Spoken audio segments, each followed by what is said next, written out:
Hola, buenas tardes. Soy Elena Ferrero y hablo en representación de mi grupo formado por Xavi Drópez, Marina Sel y yo. Hemos elegido el tema alumnos, inmigrantes y escuela, nos ha parecido un tema de los propuestos uno de los más interesantes por los siguientes motivos. Lo primero, porque el tema de la inmigración y su influencia en el sistema educativo español nos resulta un tema de gran importancia y de gran actualidad. La inmigración como fenómeno social con una problemática específica es un fenómeno relativamente reciente en la sociedad española y es un asunto que consideramos de interés general, como lo es para el acceso de los inmigrantes para muchos otros servicios públicos.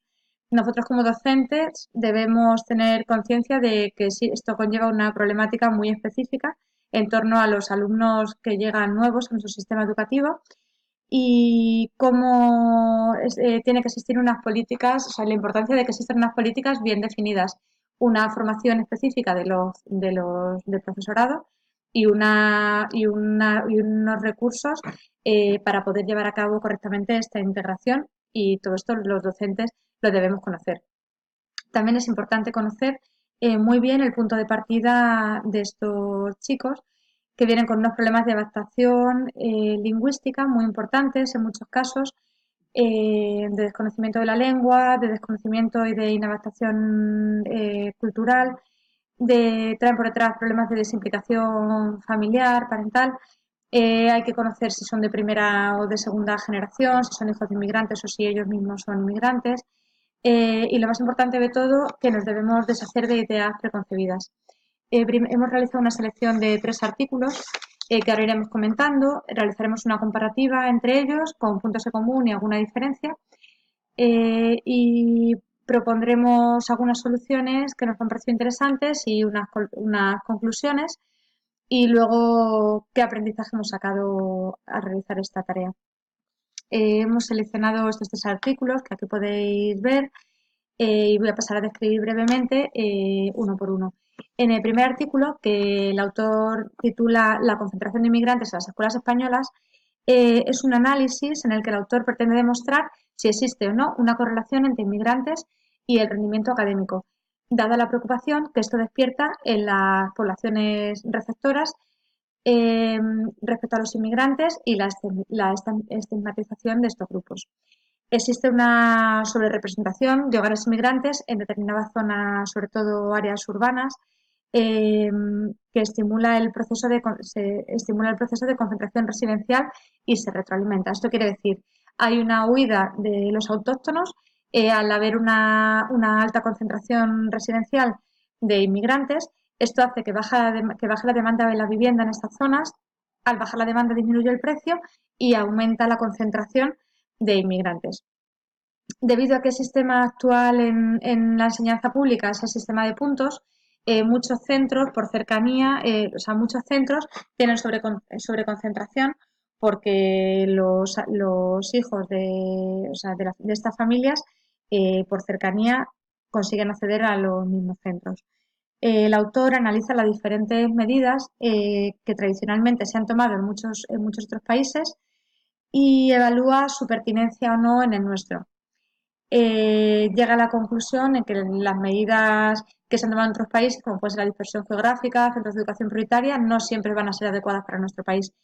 Y luego llega a una conclusión que me parece muy interesante, que es que el problema no es la inmigración en sí, sino estar en entornos sociales poco favorecidos.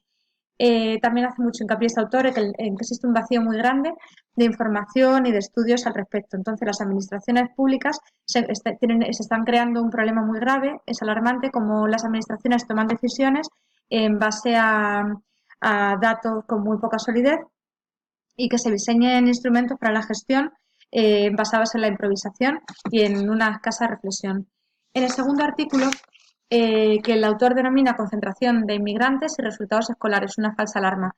El autor, la principal pregunta que se hace es si es perjudicial la fuerte concentración de alumnos inmigrantes en los centros de enseñanza. Entonces, concluye o va analizando cómo la fuerte concentración de alumnos es un objeto de preocupación eh, para las familias autóctonas, pero la preocupación que aparece si perjudica o no sobre el aprendizaje y el rendimiento escolar llega a la conclusión de que no hay una relación directa entre las variables.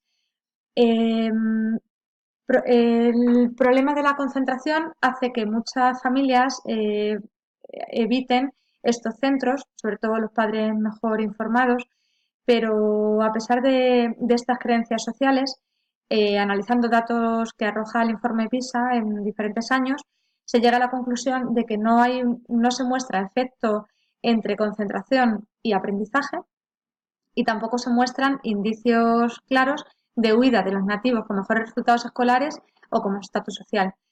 Eh, Esto nos lleva a la pregunta de si hay fundamento para la alarma que hay sobre las escuelas gueto.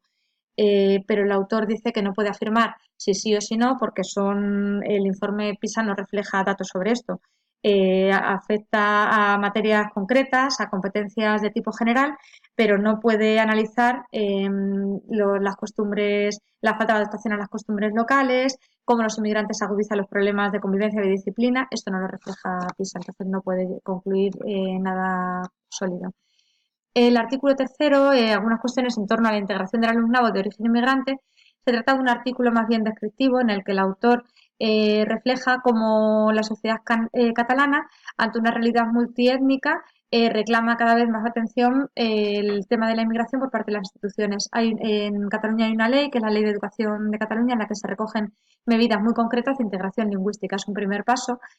Y el autor describe el funcionamiento de las aulas de acogida, la relación de las familias con los centros escolares, numerosas iniciativas llevadas por algunos centros para la integración lingüística, la creación de la figura de alumno guía, la adaptación de menús escolares, pero el mismo autor reconoce que quedan muchos pasos importantes por dar, que hay una escasez de recursos, hay que involucrarla y formar más al profesorado y trabajar para que haya una identidad individual y una identidad colectiva de estos alumnos.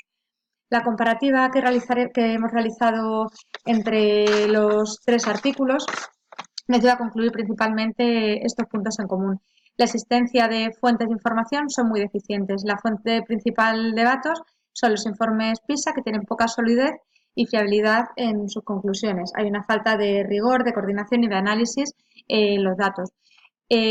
También es un problema, o sea, es un punto en común entre los tres artículos, que la problemática que más preocupa a los autores es intentar analizar, o sea, toda su preocupación es analizar si hay una influencia negativa entre la concentración de inmigrantes en ciertas zonas y la repercusión en un menor rendimiento o en una bajada de los resultados escolares. Por esta teoría, que va totalmente demostrada por ellos. Es simplemente una cuestión de opinión pública.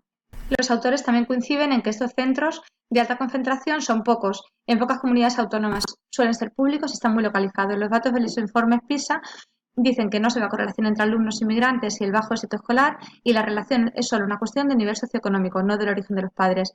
Los autóctonos evitan estos centros de alta concentración, produciéndose una movilización de las familias, pero el denominado efecto compañeros no se da, se demuestra que no hay correlación.